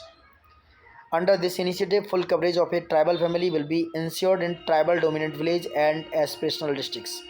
करीब approximately 63,000 villages will be included and benefiting around 50 million tribal people. 50 million tribal people मतलब 5 करोड़ लोग दोस्तों। ठीक है, कुछ की फैक्ट। 18 सितंबर 2024 यूनियन कैबिनेट चेयर किया, prime minister Modi जी ने अप्रूव किया ये कैंपेन। टोटल आउटले था इसका 87,156 करोड़ रुपए। कंप्राइजिंग ये सेंट्रल शेयर था इसका 56,333 करोड़ रुपए और इसका स्टेट शेयर था 22,823 करोड़ रुपए। This campaign will cover for 49 districts and the 2,740 blocks across 30 states union territory with significant tribal population. समझ रहे हैं? तो ये कैंपेन लॉन्च किया गया जिसका आउटले था, बजट था 87,156, जिसमें से शेयर था सेंटर का 56,333, स्टेट का था 22,823। ठीक है, 549 डिस्ट्रिक्ट्स, 2,740 ब्लॉक्स, 30 स्टेट और यूनियन टेरिटरी में इसको लॉन्च किया गया। It includes 25 programmes implemented by 27 ministries. ठीक है दोस्तों, तो 25 प्रोग्राम्स इम्प्लीमेंट किए जाएंगे 17 मिनिस्ट्रीज के द्वारा। The ministry of tourism will promote 1000 home stay under the स्वदेश दर्शन स्कीम। दोस्तों क्या है? 1000 होम स्टे कराए जाएंगे। मिनिस्ट्री ऑफ टूरिज्म प्रमोट करेगी 1000 होम स्टे अंडर द स्वदेश दर्शन स्कीम दोस्तों। In the 2 October 2024 the schemes प्रधानमंत्री जुगा जनजातीय, ये थी जन क्या था, उलुगलान कुछ करके था, जनजातीय पीएम जुगा वाज नोटिफाइड एज धरती आबा जनजातीय ग्राम उत्कर्ष अभियान। ठीक है दोस्तों, प्रधानमंत्री ग्राम जनजातीय ग्राम उत्कर्ष अभियान दोस्तों क्या किया जाएगा? नोटिफाइड किया जाएगा। धरती आबा जनजातीय ग्राम उत्कर्ष अभियान क्या है? तो government of India has launch Dharti Aaba Janjatiya Gram Utkarsh Abhiyan दोस्तों। ठीक है, notified in the October 2025 to promote the inclusive and the sustainable development in tribal areas. They are talking about inclusive and the sustainable development in tribal areas, and this initiative will cover 63,843 villages and it will be benefiting 5 crore tribal citizens across 549 districts and 2,911 blocks 2,911 blocks in the 3 states and union territories। समझ रहे हैं? तो ये धरती आबा जनजातीय ग्राम उत्कर्ष अभियान 2 अक्टूबर 2025 में इसको notified किया गया और ये 63,843 विलेज को 5 करोड़ ट्राइबल सिटीजन्स को 549 डिस्ट्रिक्ट्स में 2,911 ब्लॉक्स में और 30 स्टेट्स और यूनियन टेरिटरी में कवर करेगा दोस्तों। ये सारा आंकड़ा है इस बात को लेकर। अब आते हैं जो डच गुआ है, जैसे कि धरती आबा जनजातीय ग्राम उन्नति अभियान जो भी है, place a special emphasize on tribal majority regions and aspirational blocks to ensure equitable development. This Abhiyan seeks to bridge critical development gaps in the social infrastructure, healthcare, education and livelihood। तो ये कह रहे हैं कि ये अभियान दोस्तों जो एक गैप क्रिएट हो चुका है, क्रिटिकली जो डेवलप हुआ है, एक ब्रिज हुआ है, एक गैप बन गया है, उसको कंप्लीट करेगा, उस गैप को फिल करेगा। A total of 25 targeted interventions will be implemented by 17 line ministers ensuring coordinated actions through the convergence and the outreach expansion. तो कोई ये सब फालतू की कहानी थी, बाकी का डेटा जो मैंने बताया वो फैक्चुअल बहुत इंपॉर्टेंट है दोस्तों, वो याद रखना। ज़्यादातर बजट कब आया, किसने किया, socio economic status of tribal communities की बात कर रही है। अब आते हैं पीएम स्वनिधि स्कीम पे। जो मैं फैक्चुअल डेटा बता रहा हूँ वो बहुत इंपॉर्टेंट है, मिस मत कीजिएगा। लाइक शेयर सब्सक्राइब जरूर करते रहिए दोस्तों, ठीक है। इतना लाइक शेयर कीजिए, इसको वायरल कर दो दोस्तों, मज़ा आ जाएगा। इतना तो आप कर ही सकते हो, आपके पास ये राइट्स तो हैं। अब बात करते हैं पीएम स्वनिधि स्कीम की। क्या है? रिसेंटली सेंट्रल गवर्नमेंट ने ऑर्गेनाइज किया एक इवेंट जिसका नाम रखा गया उत्कृष्टता की ओर बढ़े कदम। उत्कृष्टता की ओर बड़े कदम, सेलिब्रेटिंग अचीवमेंट्स, इंस्पायरिंग एक्सीलेंस। ठीक है। It was facilitate best performance under the PM street vendor Atmanirbhar Nidhi, that is called PM SVANidhi, PM street vendor Atmanirbhar Nidhi दोस्तों। And Deendayal Antyodaya Yojana, that is called national urban livelihood mission. Event organise हुआ 18 जुलाई 2024 को।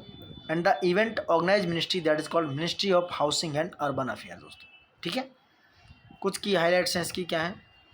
Performance recognition for access to financial inclusion and the street vendors empowerment, that is called PRAISE awards for the PM Svanidhi Abhiyan दोस्तों। ठीक है। अब बात करते हैं कौन कौन से ये प्रेज अवार्ड हैं। इनकी performance recognition for access to financial inclusion and street vendors empowerment awards हैं जो पीएम स्वनिधि को दिए गए दोस्तों। कौन कौन से हैं, बात करते हैं कौन कौन से हैं। ठीक है दोस्तों, तो ये praise award PM Svanidhi scheme के तहत दिए गए हैं दोस्तों। क्या दिए गए हैं? जो बेस्ट परफॉर्मिंग स्टेट्स हैं दोस्तों, जिन्हें बेस्ट परफॉर्म किया है लॉन परफॉर्मेंस में, कौन कौन से हैं? जो बड़े स्टेट हैं, लार्ज स्टेट्स में मिला है मध्य प्रदेश को, नंबर 1 रैंक है मध्य प्रदेश की लार्ज स्टेट्स में। वहीं स्मॉल स्टेट्स और यूनियन टेरिटरी में मिला है लद्दाख को। वहीं हिली एंड नॉर्थ ईस्ट वाले स्टेट्स में मिला है आसाम को दोस्तों। किसको? आसाम। वहीं special award for outstanding performance, यानी कि special award for outstanding performance में मिला है महाराष्ट्र को दोस्तों। ठीक है। तो ये फर्स्ट अवार्ड है, इनकी रैंक फर्स्ट है। लार्ज स्टेट में मध्य प्रदेश, स्मॉल स्टेट और यूनियन टेरिटरी में लद्दाख, नॉर्थ ईस्ट वाले स्टेट में आसाम, और special award for outstanding performance में महाराष्ट्र को दोस्तों। ठीक है। वहीं बेस्ट परफॉर्मिंग स्टेट्स में मिला है दोस्तों इनोवेशन एंड बेस्ट प्रैक्टिस में। किसको मिला है?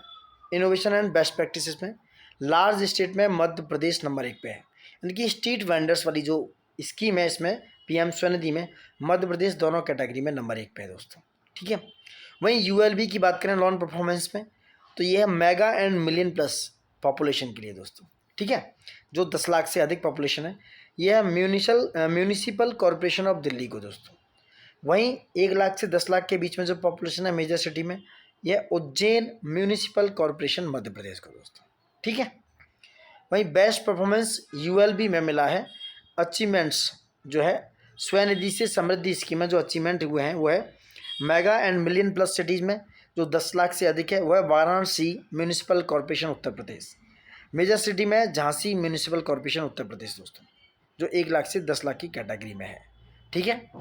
अब आते हैं दोस्तों लोकसभा इलेक्शन 2024। यहाँ से क्वेश्चन 100% आएगा ही आएगा। डेट्स, फैक्ट, डेटा सारी चीज़ें कंपाइल हैं, याद रखना। देखो 9 जून 2024 को मोदी साहब ने इंडिया के एज ए प्राइम मिनिस्टर तीसरे टर्म के लिए उन्होंने क्या किया? शपथ ली। ठीक है।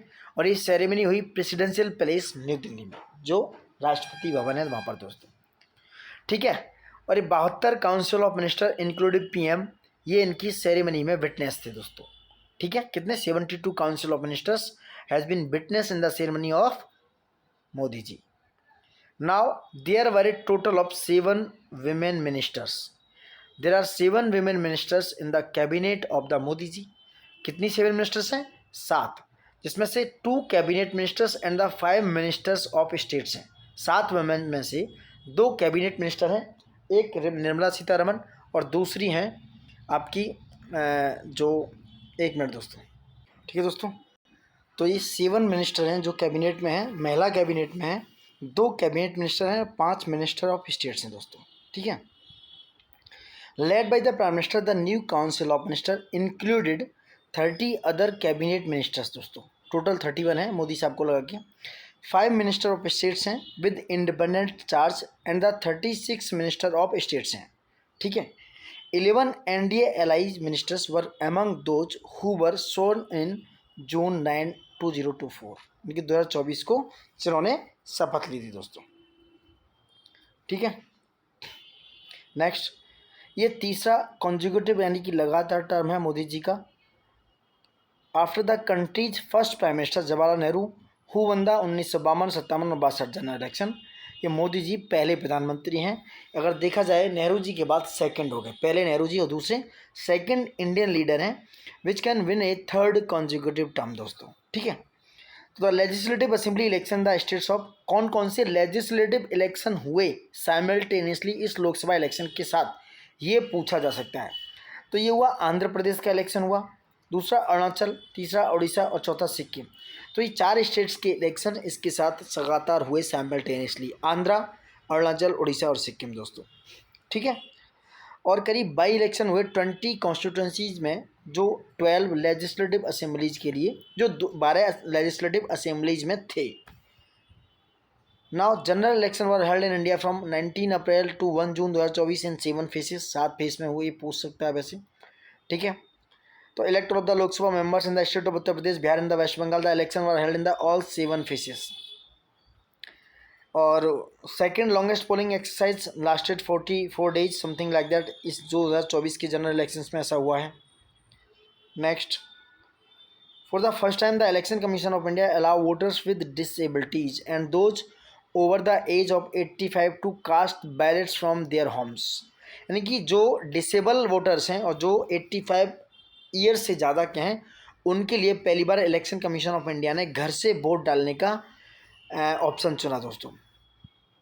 पहली बार 1.8 करोड़ वोटर्स जो है 18 से 19 साल के थे, पहली बार ऐसा हुआ। कितने थे? 1.8 करोड़ वोटर जिनकी एज थी 18 से 19 साल। ठीक है। और पहली बार सोम्पेन ट्राइब जो है ग्रेट निकोबार आइलैंड की, is the casted their vote for the first time in the general election. तो पूछा जाए कौन सी कास्ट थी, कौन सी शेड्यूल्ड ट्राइब्स थी, तो ये थी सोम्पेन ट्राइब दोस्तों। ठीक। ओवरऑल जो टोटल वोटर टर्नआउट था वो था 65.79%। It does not include postal ballots, ये बात ध्यान रखना। According to this data, Lakshadweep recorded the highest voting percentage that was 84.16%। यानी कि लक्षद्वीप में जो सबसे ज़्यादा वोटिंग परसेंटेज हुआ वो था 84.16%। फॉलोड बाई असम, यानी लक्षद्वीप के बाद दूसरे नंबर पर आया असम, जिसकी वोटिंग परसेंटेज थी 81.56%।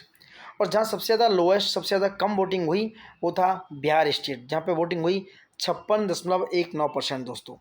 ठीक है। और इसी हिसाब से बीजेपी लार्जेस्ट पार्टी बनी, 240 सीट्स के था। और एनडीए ने मिलाकर जीती 292 सीट, और 543 सीट्स में से 292 सीट्स सरकार बनाने के लिए सफिशिएंट थी दोस्तों। ठीक है।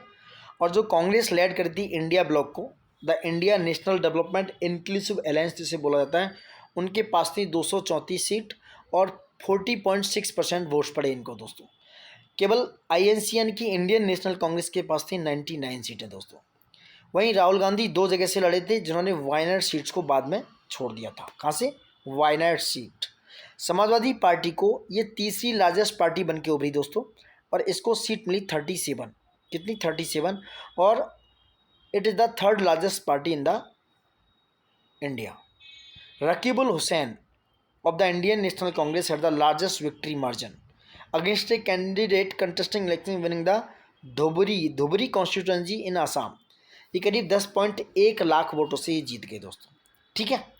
बाकी के और भी देख सकते हो और डेटा है। नोटा का यूज हुआ, नोटा में करीब सबसे ज़्यादा नोटा जो है Lalwani one the margin of the, एक मिनट यार ये क्या हो रहा है, एक मिनट, सॉरी गाइस।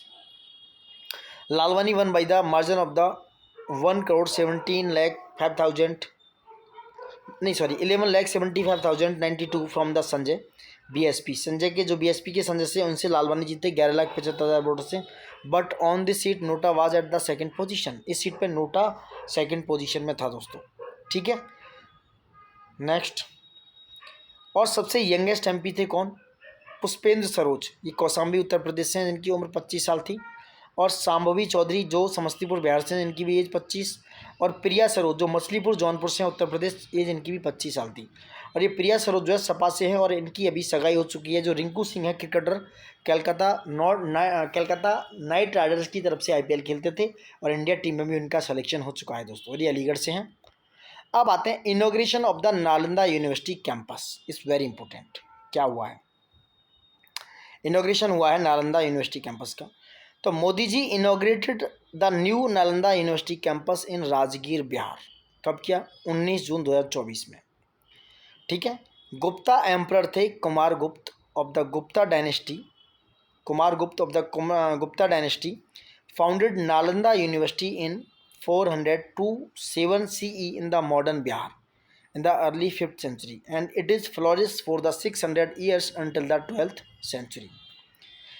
और इसको it ruins were discovered by the Francis Buchanan in 1812 and identified as the estimated Nalanda University by the Alexander Cunningham in 1861. Got it? वहीं सितंबर 2014 में नालंदा यूनिवर्सिटी ओपन किया गया. First batch of the students उसके लिए द्वार खोले गई. The marking a historic movement after a gap nearly 8 centuries. तो नालंदा यूनिवर्सिटी बिल 2010 में आया. It was introduce in Rajya Sabha on 12 August 2010. The act was implemented and the university was officially establish on 25 November 2010. और नए कैंपस की बात करें तो the architect Padma Vibhushan जो है BV दोषी जो पद्म विभूषण मिलता है ऑफ द वास्तुशिल्प संगठन design and eco friendly campus. The building promises जो है और being a net zero green campus. पूछा जाए कि green campus net zero green campus है नालंदा यूनिवर्सिटी. ठीक है, तो ये नालंदा यूनिवर्सिटी के बारे में सारी चीज़ें थी दोस्तों. तो यहाँ तक वीडियो कंप्लीट हो चुका है. नेक्स्ट वीडियो में दोस्तों नेशनल स्कीम्स एंड इनिशिएटिव को बनाएंगे. ये काफ़ी इंपॉर्टेंट होने वाला है आपके एग्जाम्स के लिए. आप देखिए, मिस मत कीजिएगा.